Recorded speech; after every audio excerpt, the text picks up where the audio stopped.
Hello guys, welcome to the Napping channel. I'm Sebastian, and today I want to talk about becoming the enlightened one, the Buddha. If you're on a spiritual path or you're a religious person, you would like to be less of yourself, less of your ego, and just be in the world, doing good and all of those kind of things. You kind of understand that from ego comes the bad things, the greed, just bad versions of yourself. So when you're on a spiritual path, or when you're religious and praying for your sins to be taken away by Jesus or God or Allah or whatever, you understand that it kind of comes from the ego. And if you don't understand, that's perfectly fine. You can watch my videos on ego to understand that ego is actually your identity. That's your name and last name. That's your characteristics that you put on yourself. So in this kind of a rant of mine, I would like to talk about how to actually become Buddha, which means above the mind, which that is kind of what you want, because the mind is ego. You are your own ego.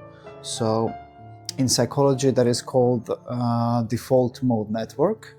That is the constant state of your brain, where, for example, when you're washing the dishes, you know how to wash the dishes, so you don't think about it, so you're just doing it naturally. That is done by the default mode network when you're driving a car, when you're cooking. For most people, when they're socializing with other people, they're also in default mode network. So that is a part of ego, not the whole picture of ego.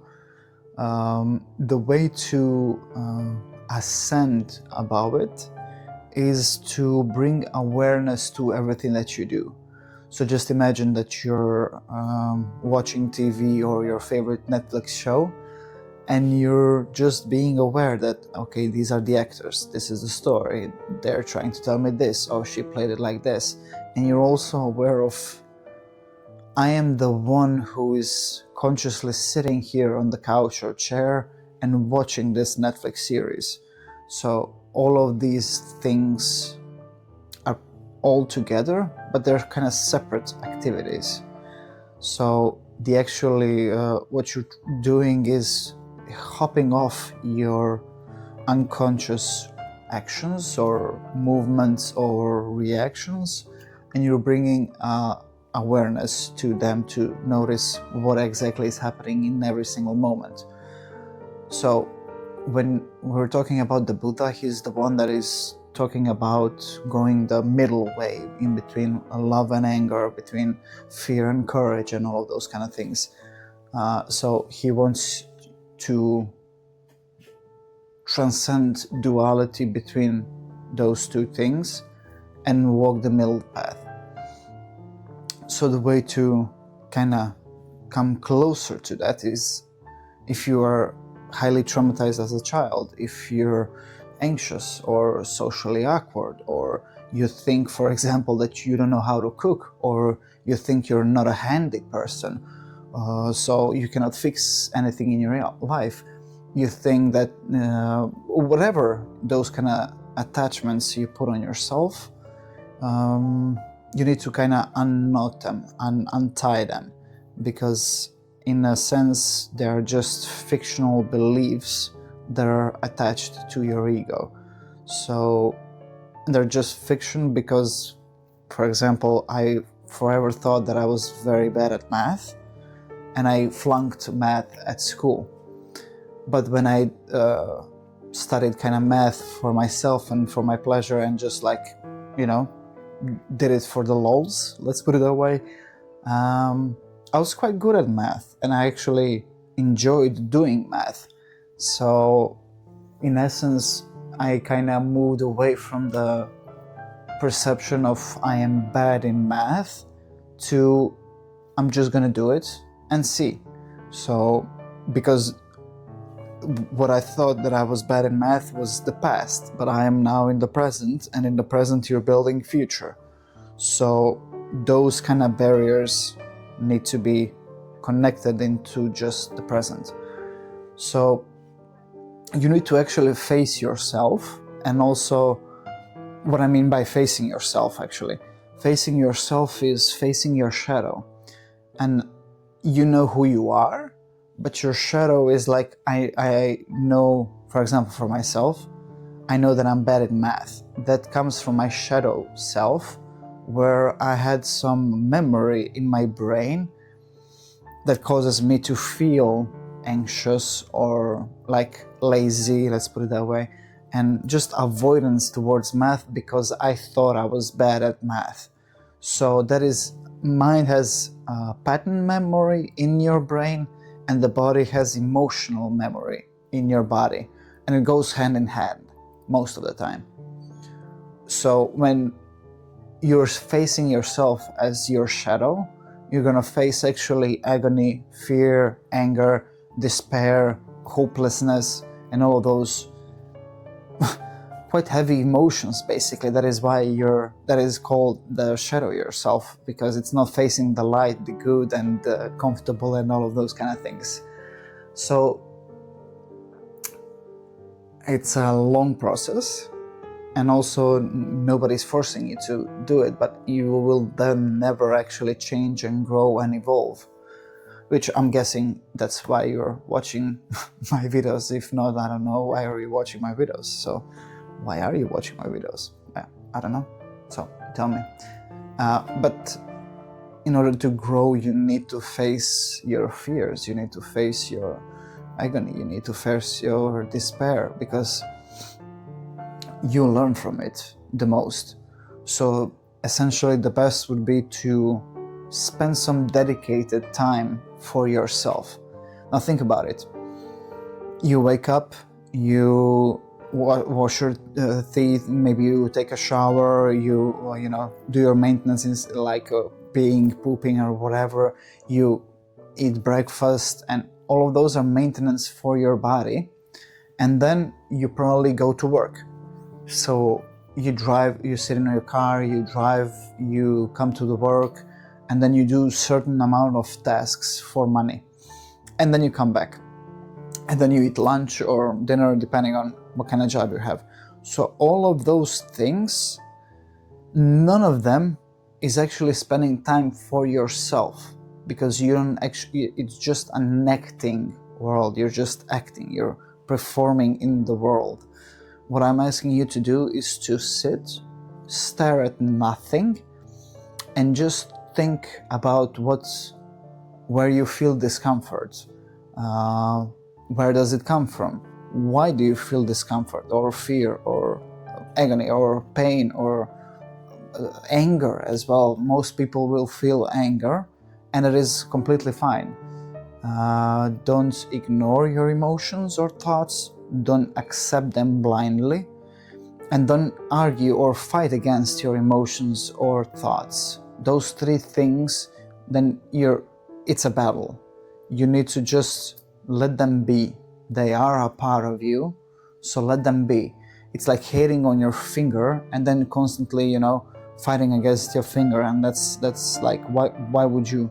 Like, it's your finger, just accept it. It's not a perfect finger, but you can do stuff, You have a lot of, everybody has a lot of bottled emotions. So how do you think like Buddha was just going around the world and chilling and everything? Because he sorted his inside self, so that way he can express what he felt inside towards the outside. So we just need to first fix the inside world in order to manage the outside world. It's like, when you're walking on in the street with houses and gardens, and you see somebody's garden is very beautiful and somebody else's garden is pretty non-managed, unmaintained, so that is inside outside. For example, in the Bible it says, as above so below, as within so without. So those things are like in most religions and spiritual teachings. So also, when you're managing your emotions, when you're trying to unlock those bottled emotions, whatever they are, can be emptiness as well. That's also kind of common emotion, even though, you know, when you think about emotion, emptiness is not really an emotion, but trust me, it's a feeling. So most often what your brain is going to do automatically is to be overwhelmed, because if those emotions were bottled for a reason and because you couldn't consciously cope with them, so you push them out and, you know, turn them into just automatic reactions. So observe your automatic reactions. That's why you're gonna observe what kind of emotions inside of you. And when you face yourself with emotions, be prepared that you're gonna fail, but it's not failing. Just keep that in mind in kind of coping with it. You're gonna actually activate your fight or flight or freeze mechanism, where most of the time it's not a, you know, rule or something. I'm just saying, kind of generalizing, but in a worst case kind of scenario. So you're gonna fight the thoughts that are coming, and like for example, righteousness for what your parents did to you, or somebody cheated on you in your relationship, and then when you're trying to face that emotions, you're gonna feel like that you have the whole right to feel angry, that you have the whole right to think like this, you have, you know, and pass judgment and those kind of things. But know that those thoughts that occur is your brain trying to push you into fight or flight. So just accept it. If you can meditate, that definitely helps, but just try to calm yourself down in whatever way you calm yourself down. Don't scroll or something like that. Just look at the nature and just think about how you would breathe if you were relaxed, or just, you know, when your brain starts bombarding you with those kind of justifiable thoughts, just accept them and say, yeah, and it's okay. Yeah, and I accept that thought as well. Yeah, that's also okay. It's okay. So the fight or flight system doesn't last long. It's just a couple of minutes. So after those couple of minutes, I would recommend, you know, just to chill out a little bit more, and then see what exactly was your brain telling you. Was it hurt? If, for example, let's take the same example, that somebody cheated on you, and now you're feeling like, of course, that you have a full right to be angry at them and despise them and hate them and so on. So if that is the situation, you can understand that you're very emotionally hurt, and then you can see, like, is it an abandonment issue? Was it an issue of I'm not good enough? Was it an issue of I did not deserve this? Or you know, those kind of things. So you just try and spend time with it, but also in an understanding to see what is actually happening behind the scenes. And then you do it with all of your basically restrictions. But it's quite hard, and also the person that always cheers you up, that is always there for you in talking and helping you and all of those kind of things. Maybe you should include that person as well into this process, but they should just be an observer. And when you lose your mind, like after you get out of your fight and flight system, maybe just have a normal kind of conversation, like ask them, from your perspective, how does it feel when I was saying all these things? What does it mean for you? Like, what would you say that was happening inside of me? What do you think, how I felt? So also some kind of third person perspective would definitely help on the full issues. So just remember that your body has limitations and it burns like a fast candle, but your mind is kind of much bigger than the body. So the body will get tired, and then you will be able to process things from the mind cycle perspective. So you can do it in cycles. You can do, for example, if you're on a vacation and you really want to work on yourself the whole day, you don't have friends or whatever, like whatever your situation is, why you want to do that whole day. And I hope you're a meditator, because that really helps in between to meditate. And also you can meditate afterwards on what it is actually. But basically you can do it in cycles. You will get tired, of course, because you're constantly bombarded with hormones and like chemicals. So I wouldn't recommend more than 5 times per day or 6 times per day. But that all depends on what kind of person you are, how much you're detached from your thoughts and emotions, and how much you can just tap, go through them. So I hope this video kind of helped you with the beginning of unraveling your knots inside you. And yeah, if you like it, give a like. If you dislike it, leave a dislike. But definitely let me know what you think. Was this helpful? Was it not? Was it clear? Was it not unclear?